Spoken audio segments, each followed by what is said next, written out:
your wife is a narcissist. And a narcissist or narcissism or narcissistic behaviors are another term for what I talk about in woman ways. And then on a spectrum, as women in our woman ways and in a relationship with a good man, we all have narcissistic behaviors. So the reason that you can know we are is that the foundation of narcissism, again, when we look at the definition, I'm gonna have to keep that handy. When we look at the definition, a one-way relationship where an individual has an excessive preoccupation with their self and their own needs at the expense of another, the foundation of that is our selfishness. So recently, I think a few weeks ago, I did a video on our selfishness as women. And our selfishness is really the foundation of our narcissism because, again, as women, we are pain avoiders. We're terrified to let anyone into our hearts and be loved or cared for or love and care for another because in being pain avoiders, we have created a collection of hurt and heartbreak within us, and we are terrified to feel it and let it go and move on and love in life as if we've never been hurt before or never loved before. So selfishness is a protective mechanism that prevents feelings of hurt or heartbreak or really feeling anything because we are so terrified as women of being hurt and feeling the pain of that emotional hurt and feeling the pain of heartbreak. And so in our selfishness, we create a universe of one, which is really the definition of narcissism. It is a total self-absorption with ourselves, a excessive self-centeredness, an inability to consider our husband's needs and what's going on for them outside of our own. So we can know as women that our narcissistic patterns come from our wiring as women to be selfish. And selfish or selfishness and narcissism are really synonyms.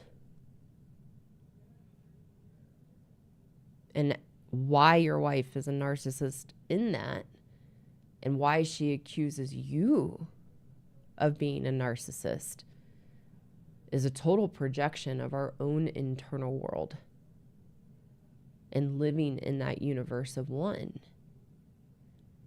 And when she accuses you of being a narcissist and is so emotionally charged by what she sees in you, I like a phrase that ties in well with projection. That's the opposite of a good man's experience. He doesn't have it, so he can't see it, which is why he needs to be red-pilled. But the phrase I like that is closely correlated with projection is if you spot it, you got it.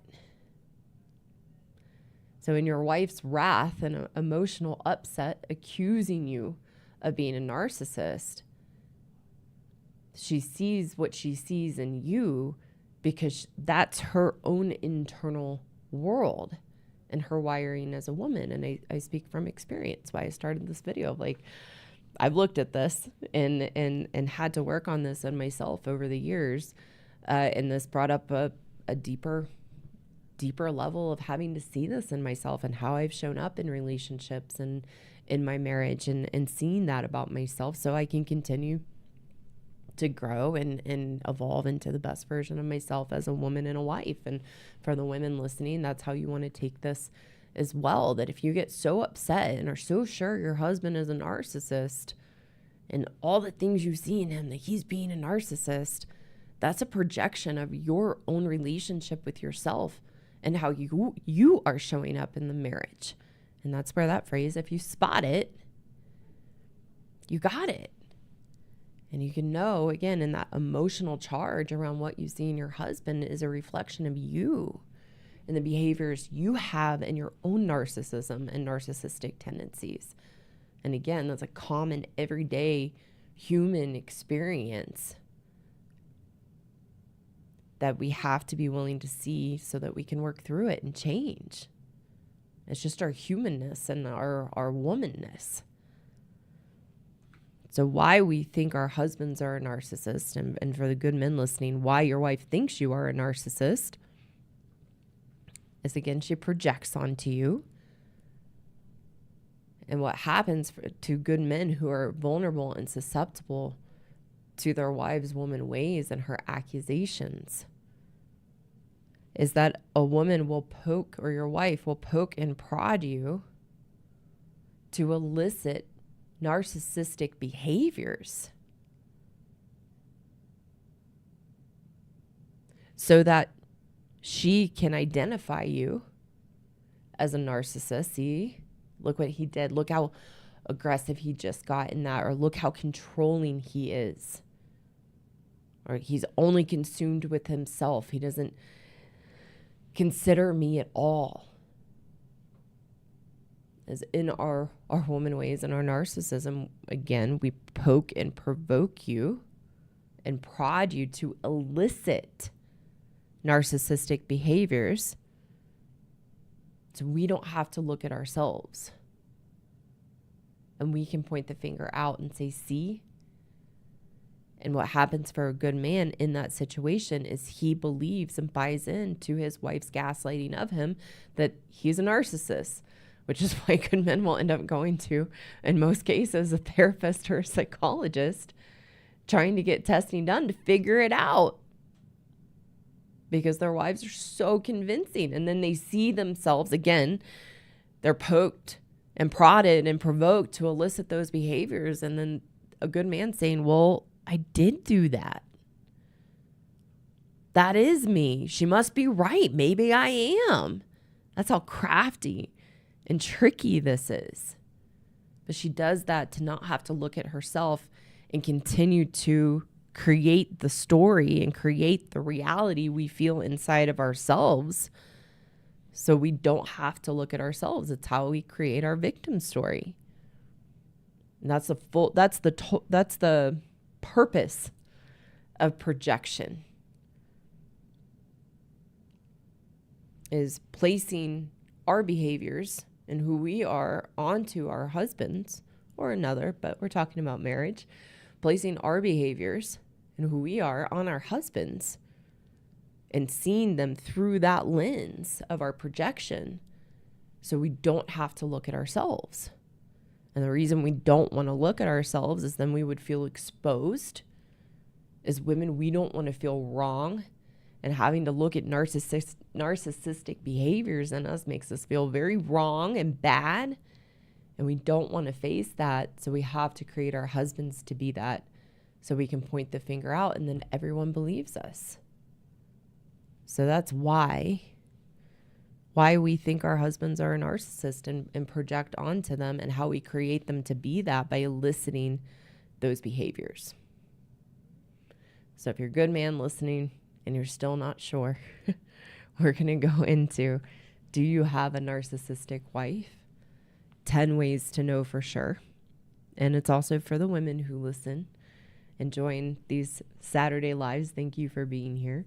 That are here to grow and learn. And the other part of the Happy Wife School is the Red Pill for women who are brave and open-minded and want to look at these behaviors in themselves and grow and learn and change. You must listen to this list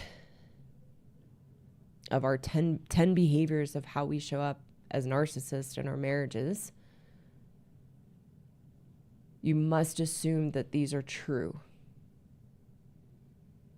If you listen through ears of this isn't me, and you're not open to seeing these things in yourself, it will go right over your head. You won't see these things in yourself. You'll make excuses or come up with all the reasons you are not this and stay stuck. So you have to assume this is me. And that's why you talk about, as women, we all have these behaviors on a spectrum. And so even if it's just a little bit, you have to be willing to see it as who you are so you can change it. Because if we don't shine the flashlight on these parts of who we are, we can't change. You cannot change that which you deny. I can only heal that which I'm willing to see about myself and be vulnerable and see hard truths. These are hard truths to see about ourselves. But they're the paths to freedom and to healing. That's the only way that we can heal. And it's the same for good men, that you can only heal from what's happening in your marriage by seeing the truth and the reality. Not to be a victim, not to be poor me, but to see the reality so you get out of the trap you're in, thinking that you're the problem, and can see what's really happening and navigate the reality, not the crazy making that's happening in your wife's narcissistic behaviors. And these 10 ways are it's difficult to see. I will share from my own experience. The first time, I'd say, is probably about 8 or 9 years ago that I started looking at my narcissistic behaviors. Was very confronting, had some resistance. There's a book I read that was really helpful called The Wizard of Oz and Other Narcissists. And reading it not from a place of diagnosing myself with narcissistic personality disorder, but seeing my narcissistic behaviors so I could change them in my marriage and other relationships. And I think that book sat on like the edge of my desk for a week before I cracked it open, because I was so scared to go into it, because narcissist or narcissistic behaviors has such a negative connotation. It can be such a pejorative term. So it's like, I don't want to see that about myself. It's the same as when I learned about victim. Like, I'm not a victim. I don't like victims. That's why I don't hang around victims. They're negative and they blame everybody. That's not me. And then that's what my mentor told me. Yeah, that's why you don't want to be around them and you hate victims, because that's how much of one you are. And it was like, oh. And I'm open-minded and want to see these things. So I went there. So if you are a woman, you have to normalize your narcissistic behaviors as just everyday human behaviors as a woman. And there are men that have narcissism and narcissistic behaviors too. They're not good men. Good men don't have this. It's really important to understand. And it doesn't mean men that have these tendencies are bad men. The opposite of a good man isn't a bad man. It's just a good man is a unique set of characteristics and traits that these problematic behaviors we have as women just destroy a good man in a relationship. So for women listening, you have to normalize this so that you look at it and don't make it a big deal, which is what I had to do for myself as well. And you want to know, if you are a woman that's willing to see your narcissistic tendencies and behaviors, you are extraordinary. You are incredibly brave and courageous. And it means you are on the low end spectrum of woman ways and what I talk about and the problems we have as women in relationships with good men. It means you're on the low end, because a woman on the high end spectrum of woman ways will not be willing to look at herself as a narcissist and look at narcissistic tendencies. She will put it on everyone else, and absolutely not. And how dare you have the audacity to even suggest that would be me? And will get very angry. So you can know, if you're a woman, you're willing to look at this and work on this in yourself, you're on the low end spectrum. And if you're a man whose wife is willing to look at these things in herself, you want to know she's on the low end spectrum, and you hit the absolute jackpot of a wife. No matter how long it might take her to change or come around, you can know you hit the jackpot. And if you were to share this video with your wife and she gets angry and accuses you of all kinds of terrible things that you would even suggest that this is who she is, that's another way a good man can know 100% for sure that his wife is a narcissist, not him. So, 10 ways to know for sure if you have a narcissistic wife. Number 1, you have to walk on eggshells, and you never know what mood she is going to be in.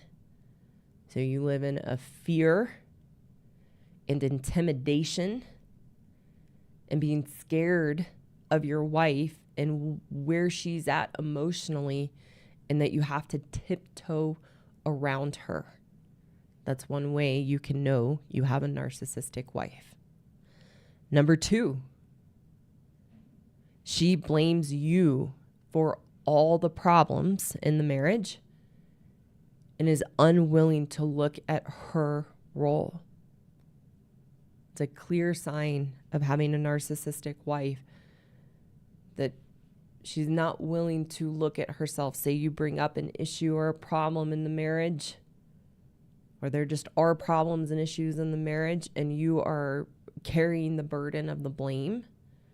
That is a narcissist trait of her unwillingness to look at herself, and is an example of how she's projecting her own inner experience onto you and making you the problem as a self-protection to not have to look at herself. Number 3 of how you can know you have a narcissistic wife, she is the ice queen. She's cold, detached, and disconnected. That's a tactic, a narcissistic tactic to push you away and silently make you feel that you are the problem and the cause of us being so distant and cold and detached and disconnected. Number 4, she easily feels hurt by you and keeps a Rolodex of hurts to use against you. She never forgives. In our narcissistic tendencies and behaviors, we are always looking and searching for the ammo we have that we can use against you to continue to deflect from ourselves and not have to look at ourselves and to make you the problem. Number 5, she always makes you wrong for the things you do and never compliments you or appreciates you for your contribution to the family. So she will destroy your sense of self and make you feel bad and wrong for who you are, for constantly making you wrong in who you are and what you enjoy or what you like to do, as a way to weaken you in your own sense of self. Number 6, she gaslights you and denies your feelings or reality or perception of reality, which causes you to be confused and live in self-doubt. So as a good man, when your wife is constantly gaslighting you to make you the problem and telling you that your perception of reality and your perception of the problems in the marriage is wrong, and then you begin to believe that and you live in a confusion, well, maybe I am the problem. And maybe I am doing, well, I did just say that, or I did just react this way. Gosh, maybe I'm not seeing things clearly at all. That's a tactic of a narcissist to get you confused and to weaken you so that she's the one in control.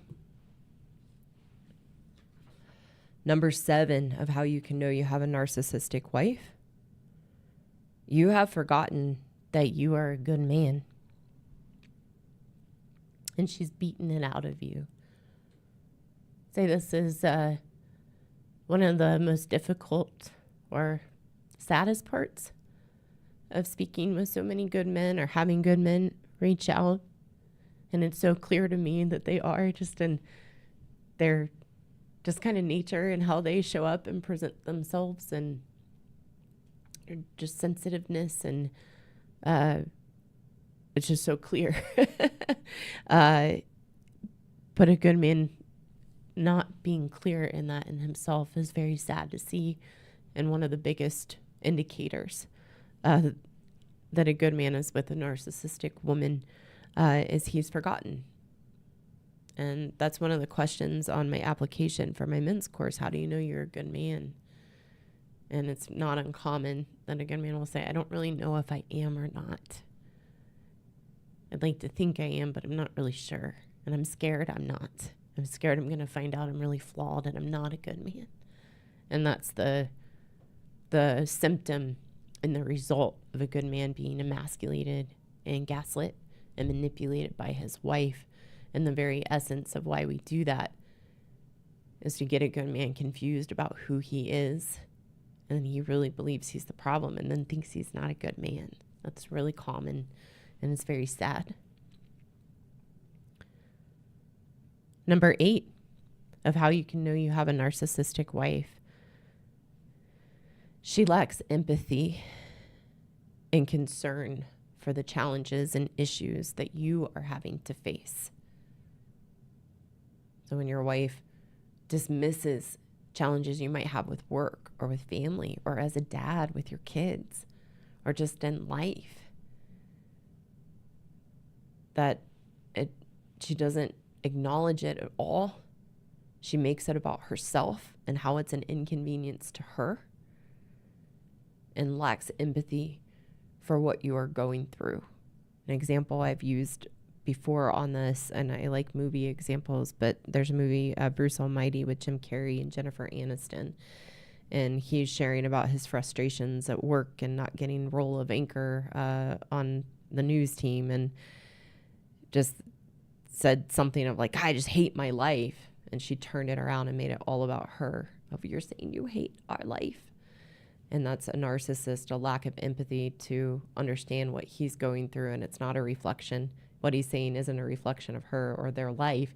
He's just expressing his frustrations and challenges.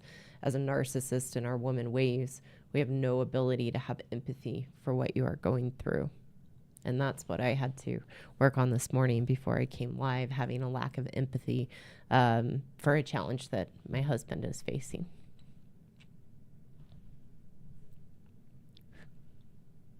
Sorry, I have to feel through that. Number 9 of how you know you can have a narcissistic wife. She is controlling and demeans you as a man. And number 10, you never know what behaviors will set her. Hold on.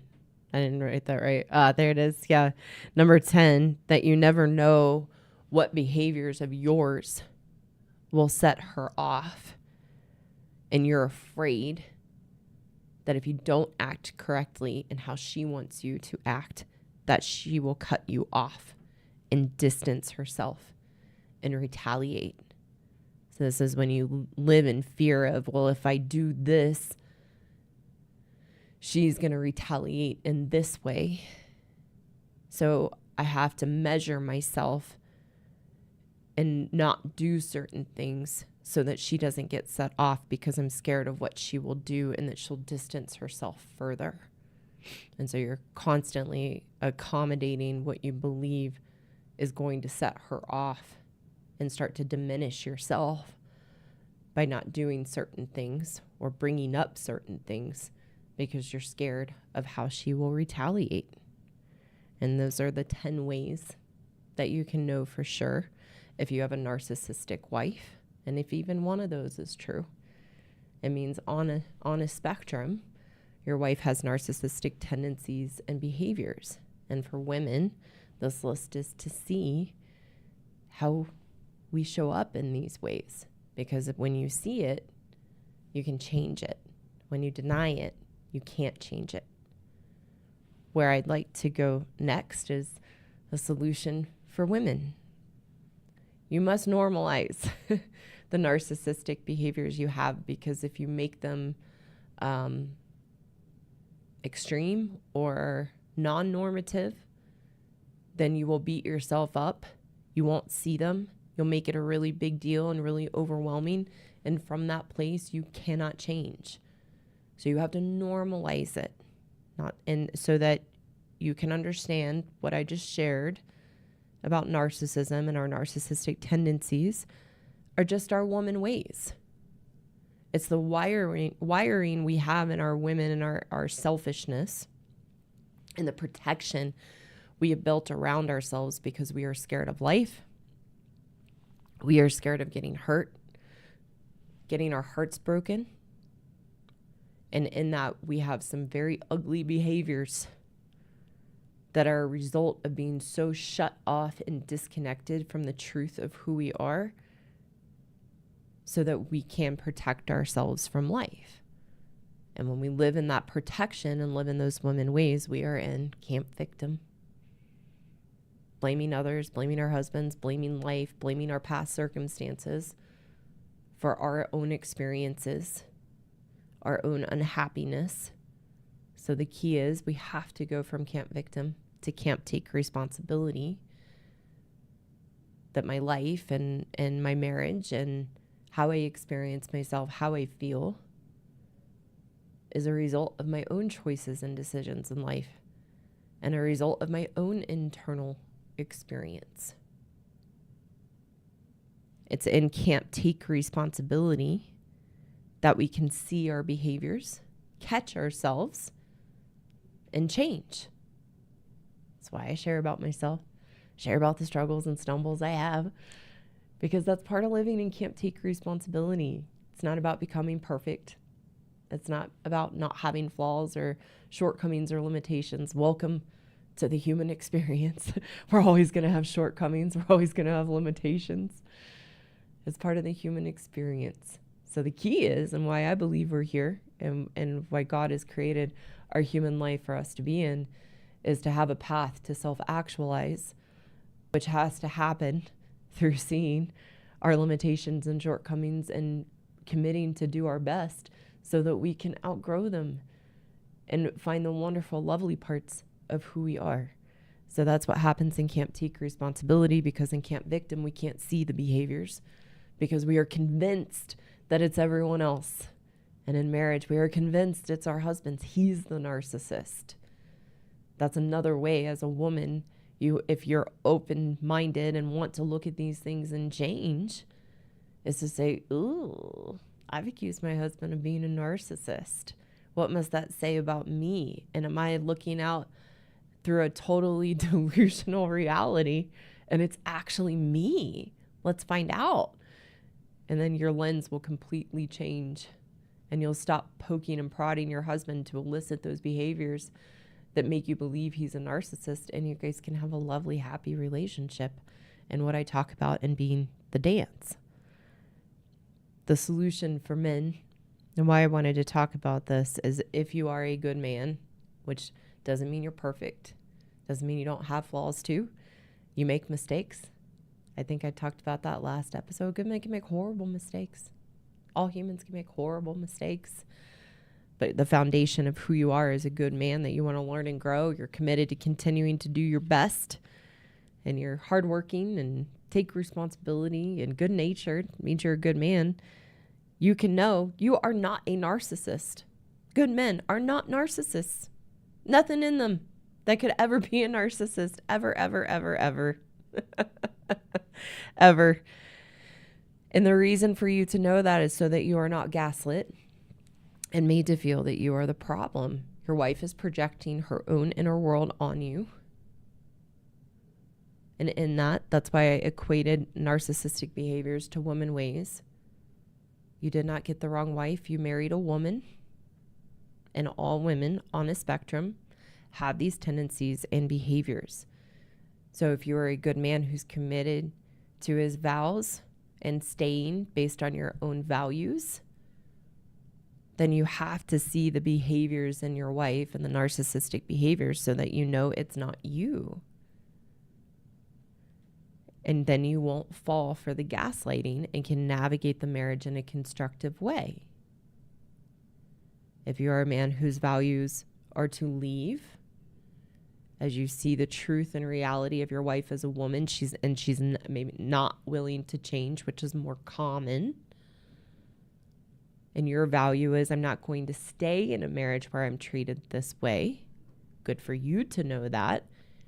And then you still have to take responsibility for your choice to leave and take responsibility for your choice to have been in the marriage, so that you don't end up in camp victim, feeling this has happened to me, and become broken in yourself and jaded and bitter and angry. Camp victim isn't healthy for women or men. It's a very unhealthy place to be. So you have to know the reality of your wife in her woman ways and where she falls on that spectrum that I talk about, so you can take responsibility for your choice to stay or your choice to leave.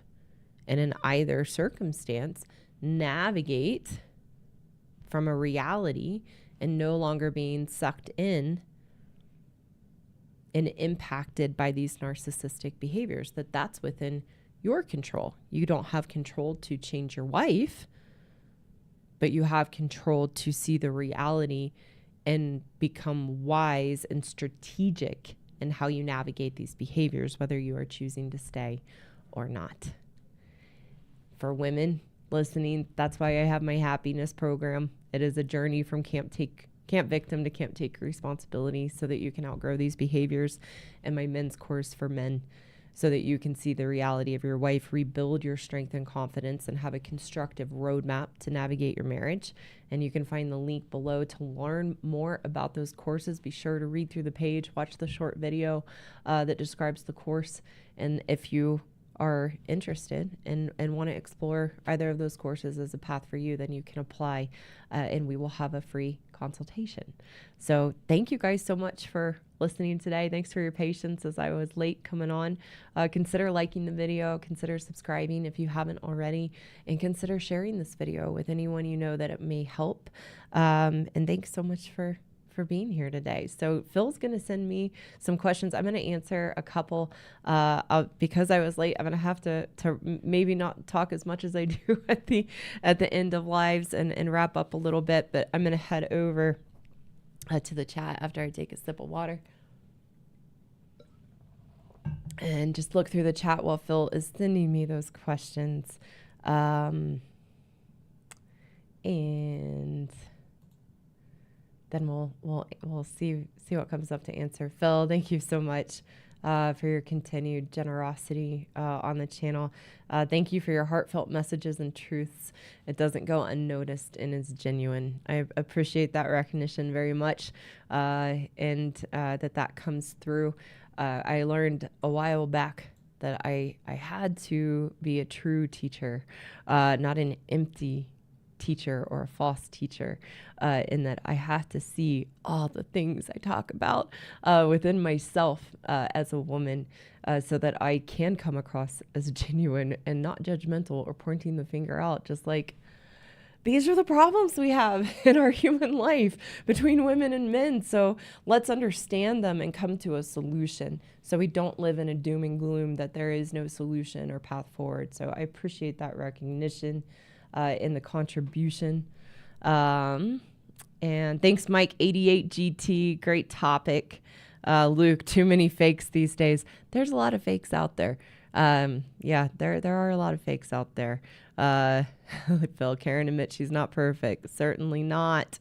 Certainly not. Thanks, Skittles. Fantastic topic today, as usual. I can't see from the picture. Looks like that could be a woman. Thank you so much for watching and being here.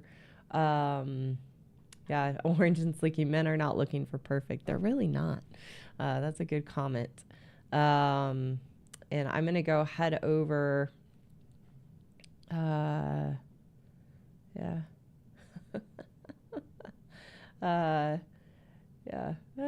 Do I want to tackle that? No. I'm going to go over to the questions that Phil sent me. All right. Yeah, I'm going to say this. Happiness doesn't mean a lack of problems or issues or shortcomings or limitations.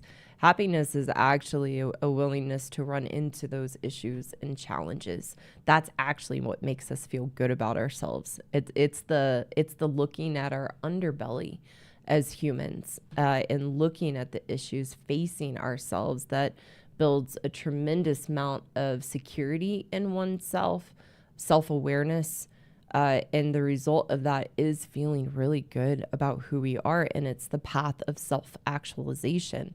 So when I use the term happy or happiness, I'm not talking about a feeling or the emotion of happy. That is a fleeting experience and not something that we want to chase, but we often chase thinking that's what it's supposed to be. that happiness really comes from a dedication to be our best in lives, which creates a confidence, a sense of self, and feeling good about who we are.